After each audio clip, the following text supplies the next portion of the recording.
ఇప్పటిదాకా ఆయనకు ఒక విజన్ కానీ ఒక సమస్యల గురించి ఒక అవగాహన కానీ కనపడలేదు.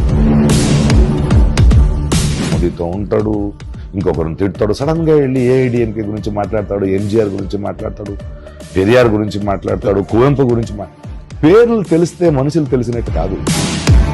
పవన్ కళ్యాణ్ గారిని ఆయనకి అర్థం చేసుకోరు, ఆయన మనకు అర్థం కారు అంటారు కదా, అలా కాదు, ఆయనకు తెలియదు.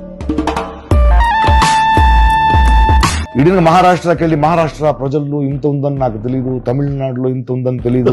అరే నీ నియోజకవర్గంలో ఉన్న సమస్యల గురించి మాట్లాడకుండా మహారాష్ట్ర, ఇది వెస్ట్ బెంగాల్, జనసేన బూతులు అవన్నీ అంటే how do you handle this criticism? నీ అమ్మని, నీ జల్లిని, నాది అంటే గుడ్ మార్నింగ్ అని నేను పెడితే నువ్వు గుడ్ మార్నింగ్ అంటే గుడ్ మార్నింగ్ లో ఏముంది అంటే రెడీగా ఉన్నారు.